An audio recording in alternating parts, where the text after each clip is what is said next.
You want to know something, Internet? I tend to keep myself to myself.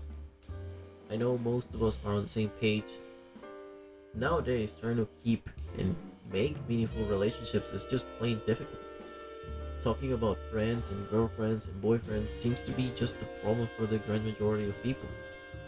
It feels like society is just pushing everyone to seclude themselves on their own world.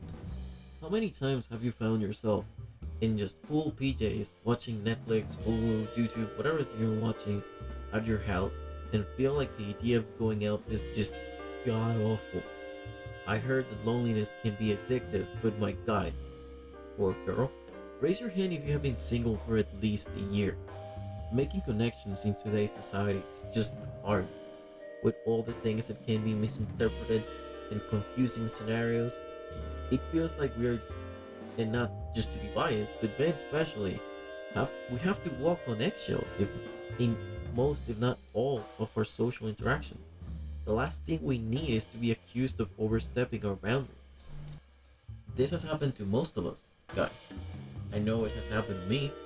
Back on my early 20s, I met this girl, and it was a whole mess. In my eyes, she was all I wanted. We could talk for hours, we got along, had a similar outlook in life, and she was very attractive. When I finally gathered enough balls to ask her out and her daughter, because of course she was a single mom, she said yes. I got so excited. It was the best feeling ever. To know that at least we were going to spend some time together. It was great and it went down fairly well in my book. It felt like we were making a connection and slowly but surely we were going to get together. Now here's the thing. We never even kissed, not even close.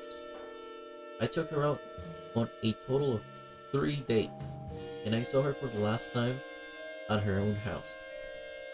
The last time we ever saw eye to eye, I helped her out with some problems she had with her rent, so I went down to her place to give her a gift and some help. Now here's the thing, I didn't mean to make any advances on that day. All I wanted to do was to let her know that she could count on me. So as I was leaving her place, because it was just a quick visit, I held her by the hips after saying goodbye and hugging, and I told her to not allow things to get this complicated before having me to ask her if something was wrong. Instead, ask me for help next time when things get hurt, that I was there for her. I let her go after I told her that, and I did it as well because I felt how she got tense and kind of rigid, and I realized something awful was in store for me. On my way back home, there was no message of text me when you get back home, which she has always done ever since I began to pick her up and drop her at her house.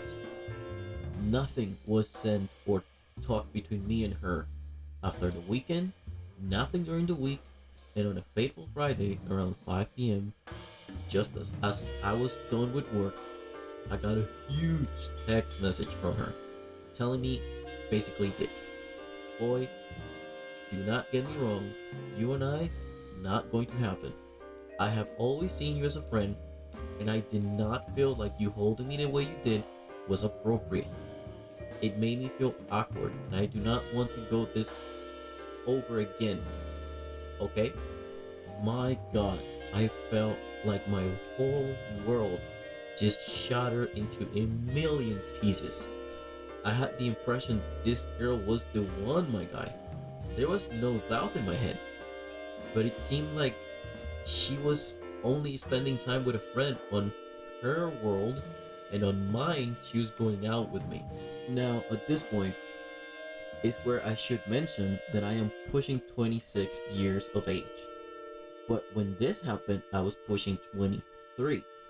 And the girl is turning 31 this year, and she turned 28 just when I asked her out. So the age difference was a factor that now, in hindsight, make a lot of the things more clear of what the fuck happened during this whole time in my life. I also found out that I like older women. The more you know, I guess. After this event, my life changed. And ever since May 4th, 2018, I haven't been interested on any woman like that where I wanted to pursue a real relationship. Since that fateful day that had me at the edge of ending it all, even my close friends were like, "You alright, my guy? You're scaring me." Not going to lie, I had a lot of dark scenarios run through my head during the next 10 months after this whole debacle. And I had to even quit my job at the time because for the life of me, I had everything in my life just turned upside down during this event.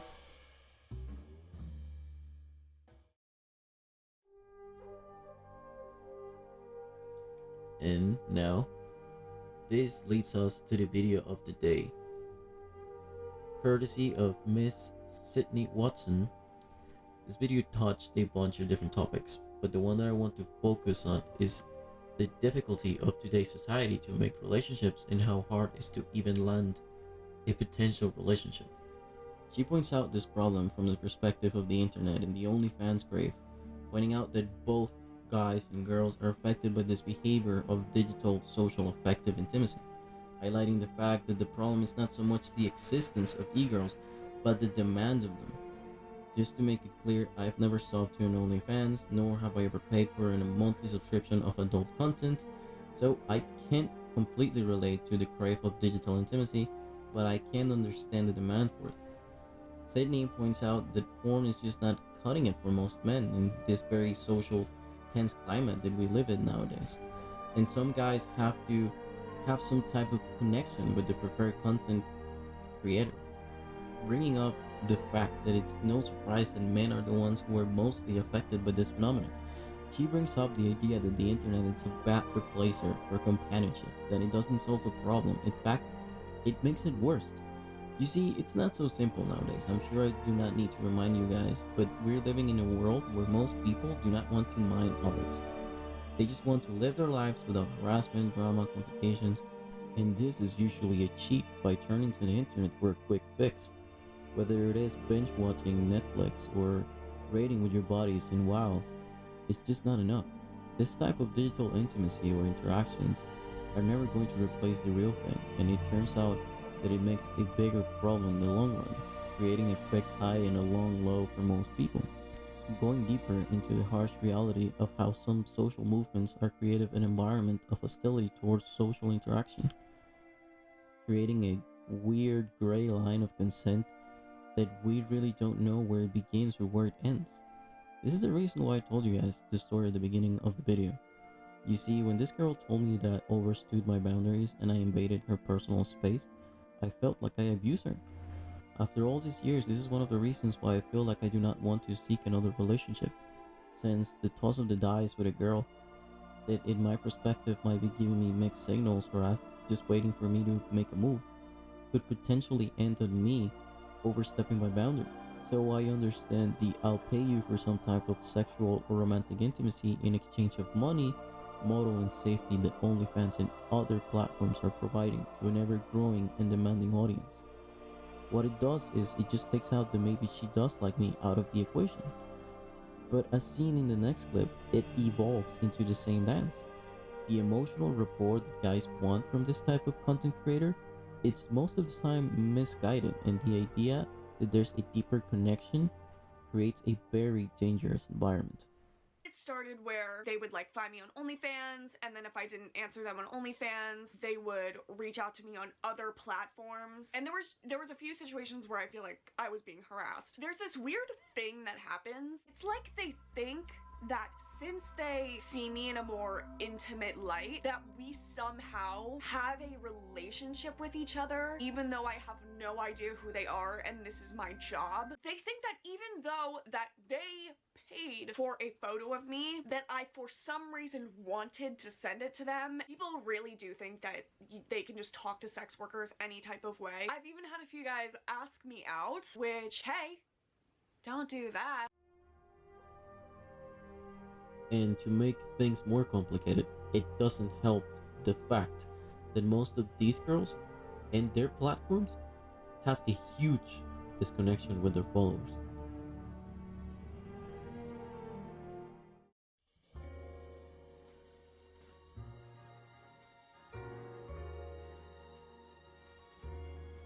It always has been hard to fall in love and love someone, whether it was on the time of our grandparents and their very conservative and different ways of handling gender roles, to the more recent one of our parents, who most of them got married because they thought they had to and wind up getting divorced and hating each other, to the current day where we live with the feminists and their ideas of hating men and pretending like they're all trash and basically getting hurt and dealing with emotional damage of previous bad decisions on their romantic partners, to the emotionally detached men who only want sexual gratification that create a never ending cycle of social resentment.